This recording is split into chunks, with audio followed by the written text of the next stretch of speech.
Hello friends, this is Arpit Dubey. Welcome to our channel. So friends, आज की video में हम ईवीएस का लेसन प्लान बनाना सीखेंगे।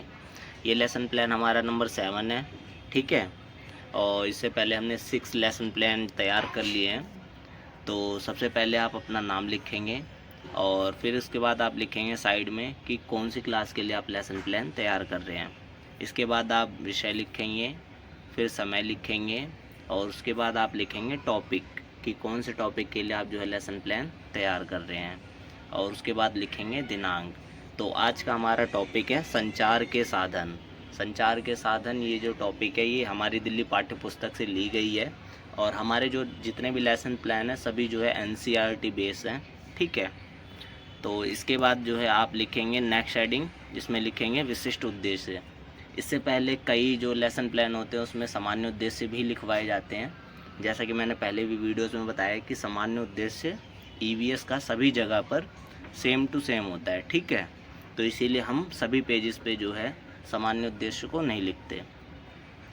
विशिष्ट उद्देश्य में आप लिखेंगे फर्स्ट पॉइंट छात्र संचार, इधर संचार आएगा, इधर संसार लिख दिया है, ठीक है।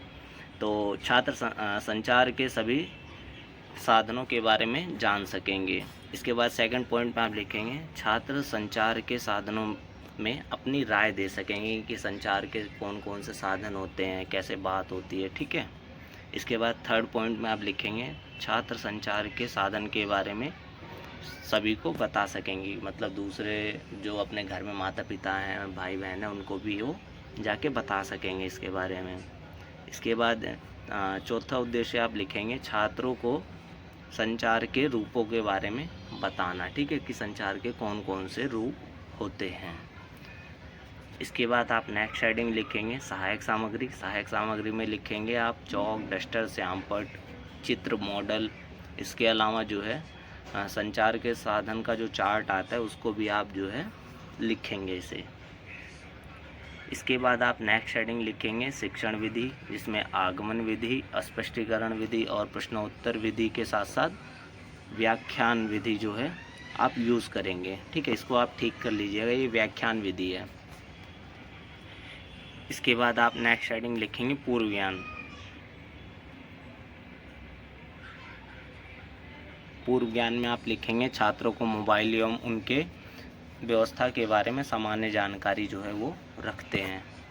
इसके बाद आप नेक्स्ट हेडिंग लिखेंगे प्रस्तावना प्रश्न। प्रस्तावना प्रश्न में आप 3 कॉलम बनाएंगे, जिसमें टीचर जो है बच्चों से कुछ क्वेश्चन पूछती है, ठीक है, या पूछता है। यहाँ पर फर्स्ट क्वेश्चन पूछा गया है, मतलब छात्रों को जो है टीचर जो है फ़ोन दिखाते हुए कहती है ये क्या है, ठीक है। बच्चे बताते हैं मोबाइल फ़ोन, ठीक है। तो आगे नेक्स्ट क्वेश्चन टीचर पूछती है मोबाइल फ़ोन से बात किस व्यवस्था के द्वारा किया जाता है। तो बच्चे बताते हैं, कुछ बच्चे बता देंगे कि संचार व्यवस्था के कारण ही जो है हम एक दूसरे से बात कर पाते हैं। तो आगे टीचर द्वारा नेक्स्ट क्वेश्चन पूछा गया है संचार के साधनों से आप जो है क्या समझते हैं। तो बच्चे नहीं बता पाएंगे। तो इसके बाद जो है आप क्या करेंगे, अपना जो टॉपिक है वो अनाउंस करेंगे। तो आप लिखेंगे उद्देश्य कथन। उद्देश्य कथन में आप लिखेंगे बच्चों आज हम सभी संचार के साधनों के बारे में विस्तृत अध्ययन करेंगे। इसके बाद आप नेक्स्ट हेडिंग लिखेंगे प्रस्तुतिकरण।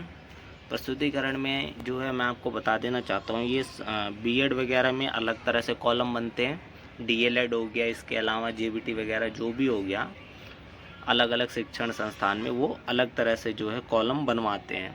तो जैसा आपको इस इंस्टीट्यूट द्वारा रिकमेंड किया गया है उसी तरीके से आप कॉलम बनाएंगे। तो ये जो है लेटेस्ट पैटर्न के बेस पे है, ठीक है। तो इसमें आप 4 कॉलम बनाएंगे, जिसमें शिक्षण बिंदु, कक्षा कक्ष गतिविधियाँ और मूल्यांकन, ठीक है। इसमें शिक्षण बिंदु में आप लिखेंगे संचार के साधन, और अगर आप कक्षा छात्र अध्यापक है तो आप छात्र अध्यापक करके लिखेंगे एक स्थान से दूसरे स्थान तक संदेश या सूचना को पहुंचाने का माध्यम ही संचार का साधन कहलाता है, ठीक है। और मूल्यांकन में आप प्रश्न लिखेंगे संचार के साधनों से आपका क्या तात्पर्य है।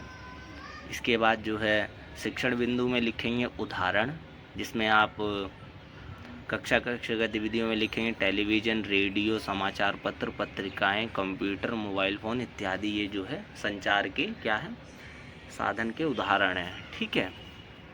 फिर कक्षा गतिविधियों में ही लिखेंगे छात्र क्या कर रहे हैं उस समय। छात्र जो है ध्यानपूर्वक सुनते हैं और लिखते हैं। ठीक है। इसके बाद सेकंड पॉइंट में आप लिखेंगे संचार के साधन के जो है प्रकार या संचार के प्रकार। ठीक है। तो इसमें आप लिखेंगे इनसे हमें कई प्रकार की सूचना जो है मिलती है, कि कौन कौन से प्रकार की जो है संचार के साधनों से हमें सूचना मिलती है, तो उसके बारे में लिखेंगे। जैसे अपने देश और दूसरे देशों की घटनाओं की जानकारी मिलती है, मौसम के बारे में जानकारी प्राप्त होती है, इसके अलावा किसी भी देश की घटना से अवगत हो जाते हैं। ये सूचनाएं बातचीत द्वारा प्राप्त होती है, लिखित द्वारा या चित्र के रूप में भी प्राप्त हो सकती है। ये जो है कुछ एक्स्ट्रा जानकारी थी जिसमें बच्चों को बताया गया है। इसके बाद जो है मूल्यांकन में आप प्रश्न बनाएंगे, संचार के माध्यम से हम कौन कौन सी सूचनाएं जो है पहुंचा सकते हैं। ठीक है, तो उसको लिखना है। इसके बाद जो है छात्र क्या करेंगे उसको आप लिखेंगे, जिसमें छात्र जो है सभी जो है अपनी कॉपी में लिखेंगे इन सभी सूचनाओं को या जानकारी को। इसके बाद जो है आप नेक्स्ट हेडिंग लिखेंगे पुनरावृत्ति प्रश्न। पुनरावृत्ति प्रश्न में टीचर जो है कुछ क्वेश्चन बच्चों से पूछता है या लिखने के लिए जो है देता है। तो यहाँ पर फर्स्ट क्वेश्चन दिया गया संचार के साधन किसे कहते हैं। सेकंड क्वेश्चन में आप लिखेंगे किन्हीं दो संचार के साधनों के नाम बताइए। थर्ड क्वेश्चन में आप लिखेंगे सूचनाओं को कितने तरीके से जो है भेजा जा सकता है। ठीक है, तो ये 3 क्वेश्चन जो है आप पुनरावृत्ति प्रश्न में लिखेंगे। इसके बाद जो है आप नेक्स्ट हेडिंग लिखेंगे गृह कार्य। गृह कार्य में यहाँ पर दिया गया है सही गलत जो है उसके सामने निशान लगाना है। इसमें फर्स्ट क्वेश्चन दिया गया है रेडियो बहुत तेज़ आवाज़ में सुनना चाहिए, मतलब रेडियो पे जो है बहुत तेज़ आवाज़ में सुनना चाहिए, नहीं सुनना चाहिए। ठीक है, तो इसको गलत कर देंगे। तो इस तरीके से जो है आप क्वेश्चन को जो है गृह कार्य को बना सकते हैं। इसके अलावा जो है आगे नेक्स्ट पेज पे ब्लैक बोर्ड वर्क भी है।